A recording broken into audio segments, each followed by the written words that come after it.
Well, welcome back to the Timeline Ranch. It's a nice day, a little bit on the windy side, but still be productive, I'm sure.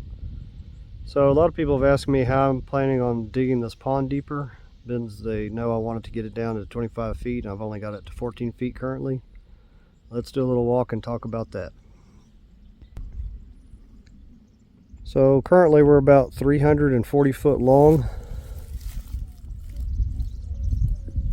on our pond, and 14 feet deep in this area here. This is phase one of the pond. It's still going to go a little bit further on this phase one. I'm going to take it about another 60 feet towards the north. Phase two is going to be over here. It's going to be about 120 feet farther towards the south. And then phase three is going to be towards the north. It'll be about another 500 foot of pond added to it. Let's walk over here. I'll show you what my plans are for continuing digging on this pond.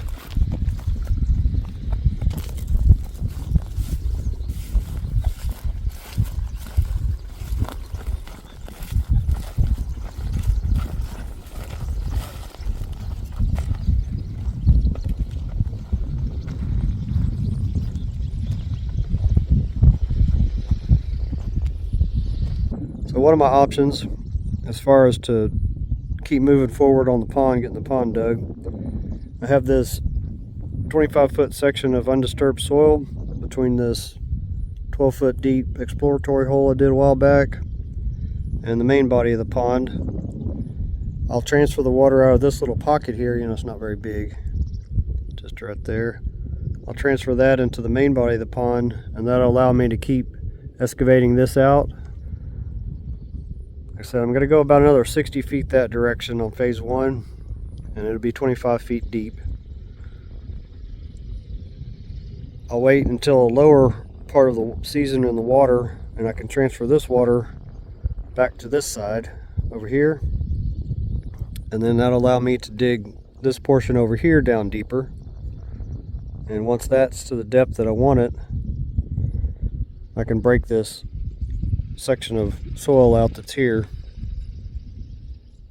and that'll allow the water to go both directions, and it'll be low enough that I should be able to still work on this retainer wall section here. Once this phase one's done, I'm going to jump up and dig that upper pond that I've been talking about. Let's go up there, talk about that real quick. So there's our lower pond. The upper pond's going to be on the other side of this little ridge. We'll walk up the road and around the corner into it.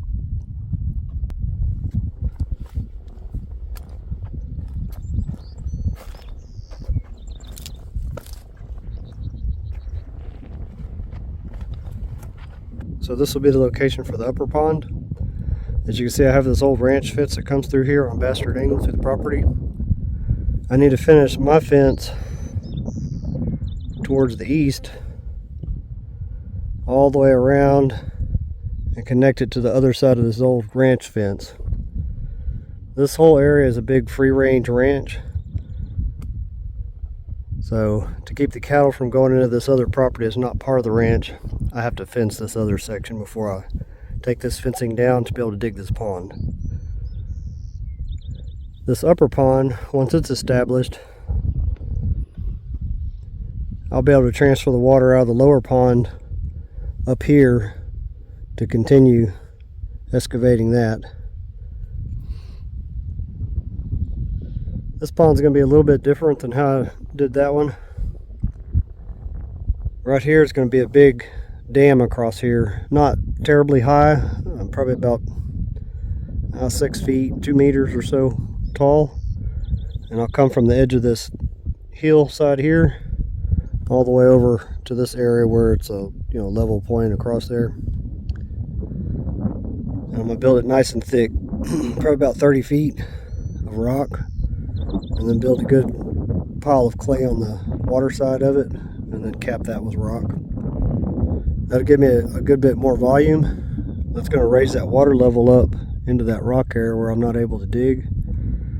And that's also going to make it where I can kind of berm that side out over there, and it'll just slowly shallow out towards the upper portion there. This side I'm not going to make it a straight drop off because I don't need to. You know, the pond over here is right against the property line, so I didn't really have a choice on that edge over there. Plus, as far as, you know, evaporation out here, the deeper you can go and the less surface area, the better. So if it's solid rock over here and I can get the jackhammer out and trim that side, I may make, you know, this side against this rock hill a drop off, or more of a drop off, maybe a step down. We'll see how it works out when I start digging, and I'll know what I'm dealing with there. So this upper pond right now, I don't know if you can see this little line of green through there. That's another pretty good size tributary that could come into the ranch that right now goes out of the property. I could, with a little bit of work, block that off where it comes into this upper pond to add quite a bit more water, you know, catchment potential to this area.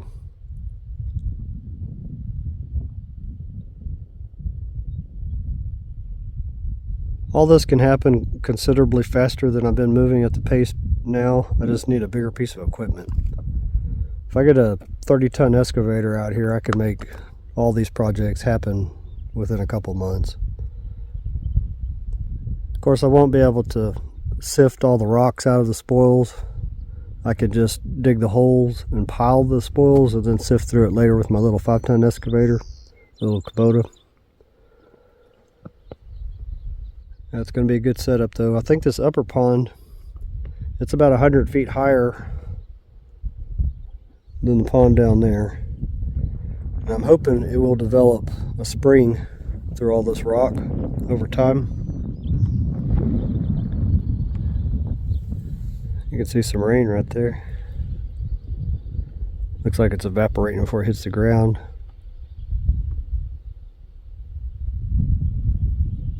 There's a little rain over there too. Little chance of rain today. Looks like it may happen. I'm actually getting sprinkled on right now. You can see a real light shower over there too.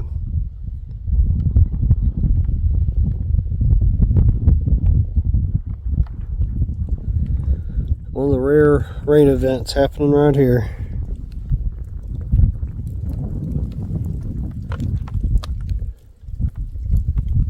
Let me get back down there and make sure I don't have anything out that I don't want to get rained on.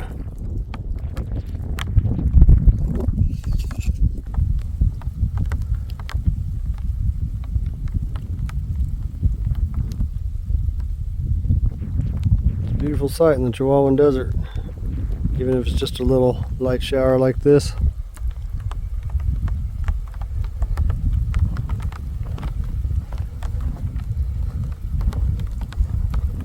Let's get down to the building.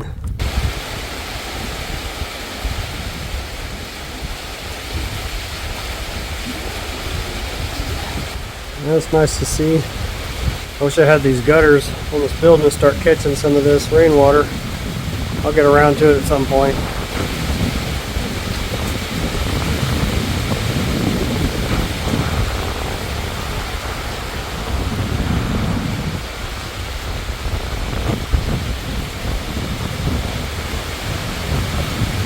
It's actually turning into a decent little rain. Not that it's going to rain enough for water to run down the creek, but it's good to have these little light showers like this to help get the native grasses and wildflowers kick-started good for the season.